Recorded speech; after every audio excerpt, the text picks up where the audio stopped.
Hello there, welcome to Prime Sports with me, Razak Musbao, and tonight the group stage draw of next year's African Cup of Nations tournament in Ivory Coast has been held. It took place in Abidjan. The draw ended about a few minutes ago, and the Black Stars of Ghana are in Group B. They're going to be there alongside Egypt and a few other countries. We're going to bring you the full draw pretty shortly on your screen, and you can see there. So that's the draw that was held a few minutes ago, and you can see the groups just down the screen there. Group A having Cote d'Ivoire, Nigeria is in there, Equatorial Guinea, and Guinea-Bissau is also in Group A. So very interesting draw there, and you can see the teams there. But so that's the clearer view of Group A. Cote d'Ivoire, the host nation, are there alongside Nigeria. Equatorial Guinea is also in there, and Guinea-Bissau is also in there. So very interesting draw, and host nation and Nigeria. And Group B, that is where Ghana find themselves, and they'll be playing Egypt over there, and they will play in Egypt. In Group C, Senegal, Cameroon, Guinea, and the Gambia. That makes up Group C. And in Group D, Algeria, Burkina Faso, Mauritania, and Angola make Group D for next year's African Cup of Nations tournament. And in Group E, it is Tunisia, Mali, South Africa, and Namibia making up Group E. And the final group there, Group F, Morocco, DR Congo, and Zambia, alongside Tanzania, will be in Group F. In the tournament that is scheduled to take place come next year in January there. So that was the draw that was held. Very interesting group there. Ghana, Egypt, Cape Verde, Mozambique, all in Group B with Ghana. Of course, Cape Verde there. The last time Ghana met them in 2013. Mozambique and Egypt also there. Of course, Ghana has met them quite a few times in the Nations tournament, and faced them also a few times in different games, competitions. Of course, the most popular one being that World Cup qualifier, the Ghana trashed Egypt by 6 goals there. So that's a very interesting group, and you can see them. Well, my colleague Fifi Manfred, he joined us yesterday to preview this draw, and he joins me on phone to just take a closer look at the draw. And of course, we're having some colleagues also from Cameroon to join us, and also Nigeria to join us to do some analysis of the group in there. Fifi, thanks so much for joining us. But interesting that we finally know the teams Ghana were playing against in the group stage. I'm sure you've seen it. Let me get your quick thoughts on it. Thank you very much, Musbao. Good evening to everybody that's listening to us and that's made time to listen to us.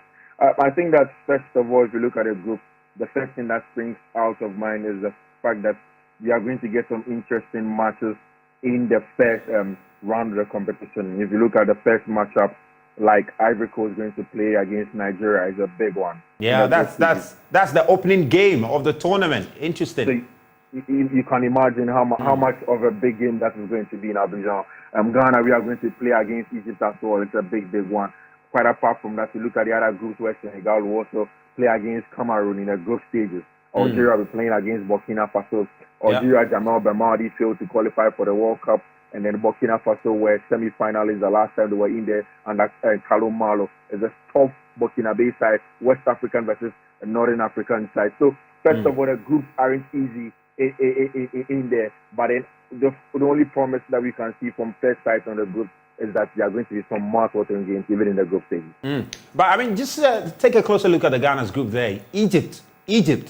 Of course, yesterday we predicted that Ghana is likely to face Egypt. We mentioned Morocco, Egypt, and Senegal as part of our predictions, and we ended up falling on Egypt.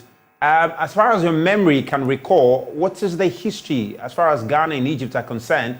No disrespect to Cape Verde, of course, we'll come to them in Mozambique, but clearly, I think on the face of it, it looks like Ghana and Egypt will be favored to go through out of the group stage. But considering the Black Stars' performance in the last African Cup of Nations tournament, it will be, quite a difficult thing to say that Ghana will easily qualify out of the group. Yes, we will not take it easy. It's not going to be a walk in the park for the Black Stars of Ghana. But in Musbah, if you look at our history with the Pharaohs of Egypt, you did mention the last time that they were here at the Barbara where they were thrashed by 6-1. Quite apart from that, we've had some meetings with them in the African Cup of Nations where one time they beat us to go to the final by 1-0. That year where we had our one-goal project. Again, we've seen that the Egyptians have grown in leaps and bounds in recent times in terms of their football. But just in about just the last year or two after the Russian World Cup, the Egyptian team seems not to have been playing like other North African teams like the Moroccans or even the Algerians. They're falling off their pecking order. Even in the last AFCON, they were not really there. In the last AFCON, you were talking about like Senegal, Burkina Faso, and the likes that were making the name, and Morocco in the last AFCON. Again, we have also fallen down the pecking order. I think they are a team in transition. I mean, different from the old team of Hosni Abutrika and the likes that Trezeguet that we used to see the last time. They aren't there anymore. It's a new Egyptian side. If you look at their goalkeepers, if you look at everybody that's in the team, so we have enough to match them because they are in the Egypt that used to scare us and used to make us worried anytime we hear of them. It's a tough draw, but definitely this Egyptian side is one that we can hold our own against. Well, interesting. Of course, the other teams there is Mozambique alongside Cape Verde. For Mozambique, it's just interesting because we have faced them. We faced them in the qualifiers. I think even in the World Cup qualifiers, we also facing them there. So they appear to be quite a familiar foe in this competition. And I'm sure they might just get tired of meeting the Black Stars. But the Black Stars will fancy that. For Cape Verde, like I mentioned, the last time we met them was in 2013. And it was a decent game we had with them. But Cape Verde themselves, they've grown to, improve in the tournament and have gradually established themselves as a force to reckon with in the African Cup of Nations tournament. What's you say your thoughts on Mozambique and Cape Verde? I'm sure the Black Stars of Ghana all the way in the United States of America have received this news, and I'm sure they will be making this analysis among themselves. What's your thoughts on Cape Verde and Mozambique, though? So, first of all, we'll talk about Cape Verde, Mozambique, like how we spoke, and sort of Mauritania, and then the other guys in our group the last time we were at AFCON. I mean, these are teams that we thought that, yes, we can hold our own against. And then we went to the AFCON, we didn't really perform. We failed to win any game in the group stage. So we'll go into this competition knowing that regardless of what you see of Mozambique, regardless of what the analysis you make of them, you still have to be wary of them. You did rightly mention that Cape Verde have been very, very good in recent times. In fact, they've given Nigeria a run for their money. They went to Lagos in the last qualifications, and it made it very tough for the Nigerian star-studded team to break them down. And that's the kind of team that the Cabo Verdes have. Like I said yesterday, they have a host of players that were born outside Cape Verde that have been brought into their team. Same for the DRC team.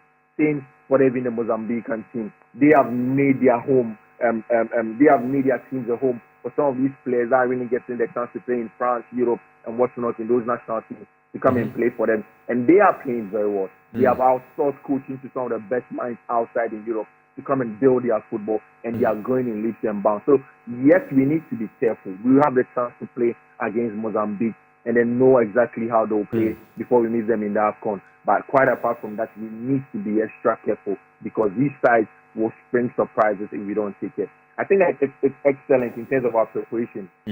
Look away from the names in the group, that we look away from what they come or may not come with. We have to look at ourselves and build a squad that is relatively strong to play against almost any team on the African continent. Because even in the knockout stages as well, it isn't going to be easy if we're able to go through. And given what happened to us the last time, given the game that we saw against the last game that we saw in the World Cup qualifiers, the AFCON qualifiers here, the last time we started Barbara, you remember what the coach told us, that if we have this performance, the next AFCON isn't going to be any different from what we had the last time. So we need to look at ourselves and prepare better. Then really, the names will not even matter in the AFCON.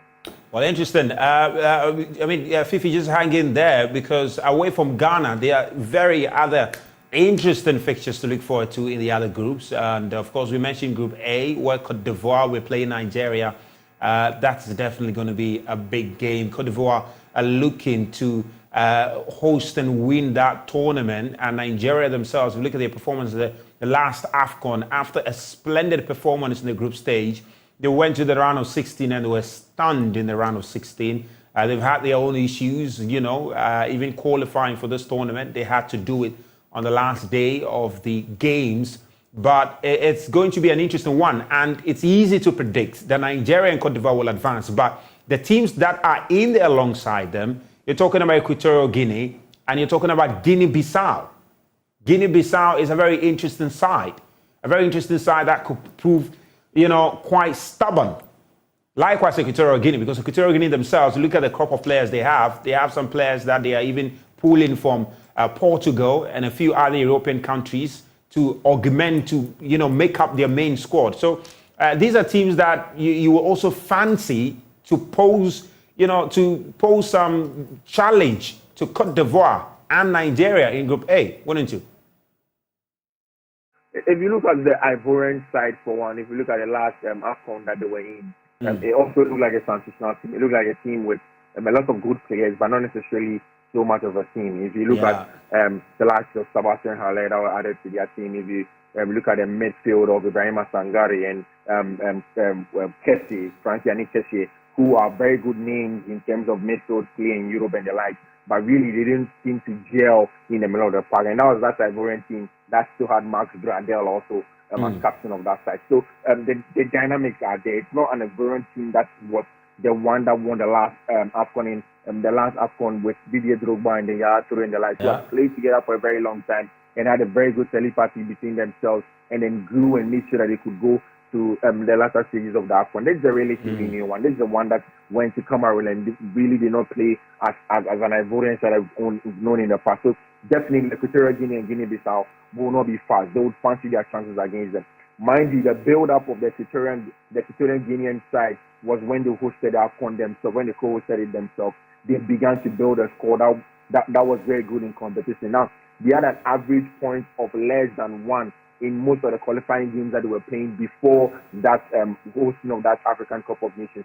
Post that African Cup of Nations host, they have had an average points per game of 1.1 to 1.12. So it tells you that they've grown in terms of getting points from games. They've developed a particular game plan to go into games, especially against the big boys like the Nigerians and the Ivory Coast, to make sure they get something from them. A lot of the sides on the African continent now know how to play very, very well without the ball. They sit back, wait for you to try and break them down. If you're unable to break them down, they cut you with fast, pacey forwards, and the Equatorial Guinea side is one of them. And same for the Guinea-Bissau side, of course.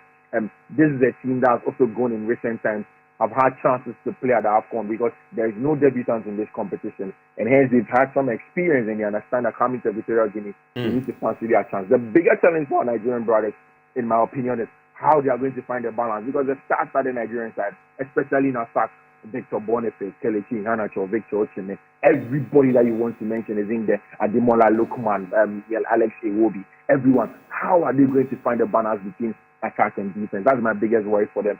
Joe Aribo, Victor Ndidi in the middle of the pack. How is the balance going to come in there?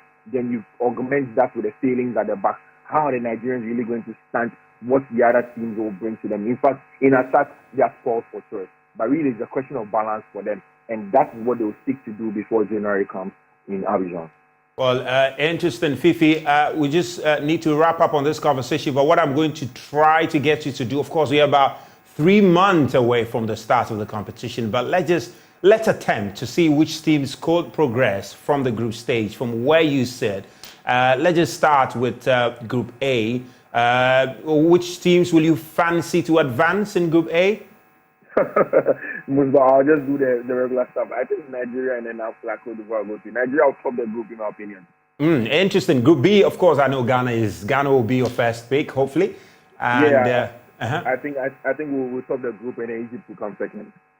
Interesting. Then in Group C, which teams will be your pick to advance?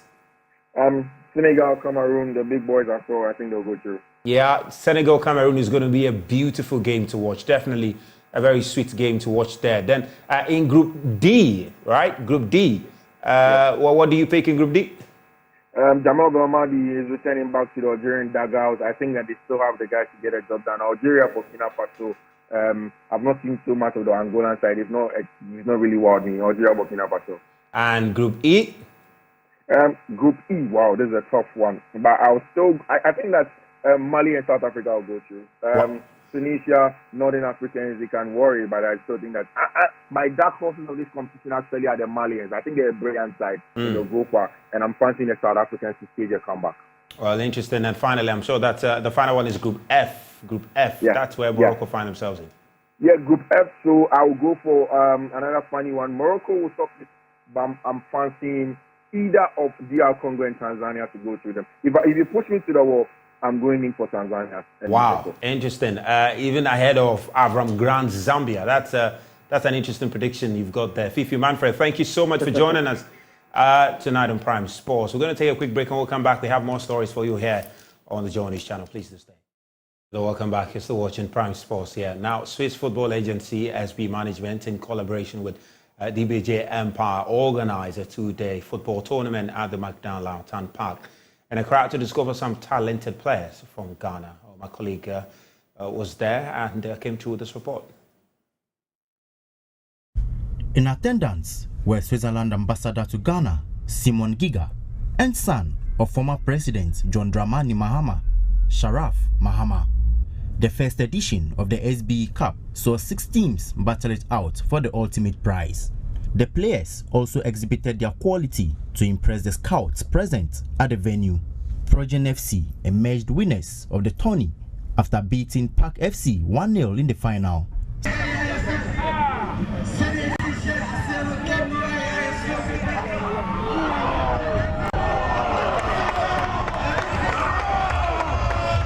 Speaking to Joy Sports, CEO of SBE and former Switzerland defender Philip Degen and Daniel Boifio of DBJ Empire were both happy about the tournament.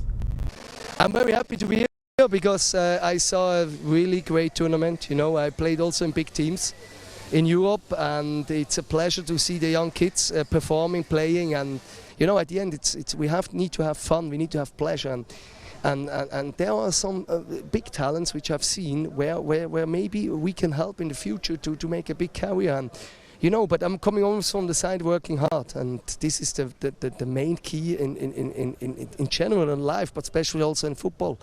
And I hope we can help these kids to make a big career. You know, bringing opportunities here to the people who participate, the young footballers, serves as an opportunity for them to showcase what they have. And in the near future, also being developed by top European clubs. In the long run, Ghana should get top talents, you know, to represent the national team.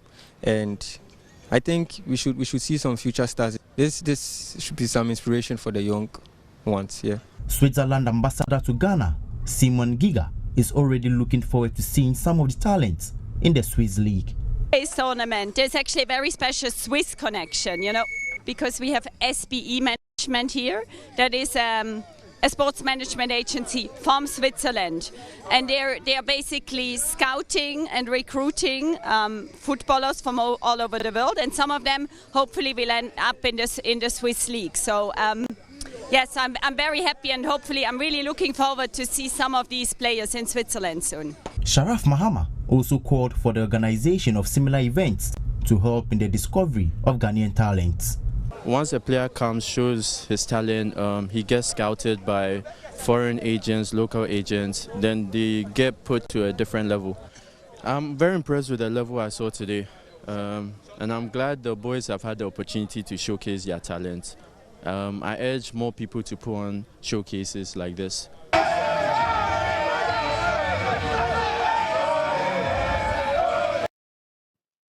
Now, young Ghanaian swimmer Christian Ni Dotedua of the University of Ghana has been awarded a scholarship to train in one of the world's best swimming centers in Thailand for 1 year.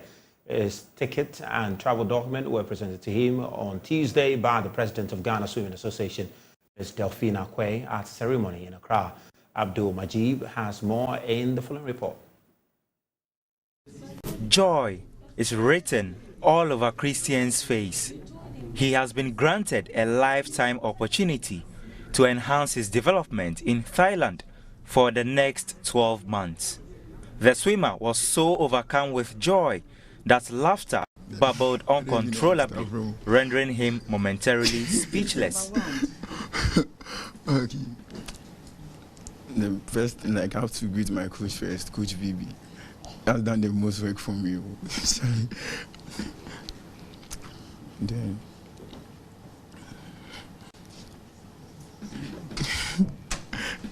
Okay. Yes. The 18-year-old is one of the budding swimmers in Ghana, having represented the country at various swimming tournaments. His hard work did not go unnoticed.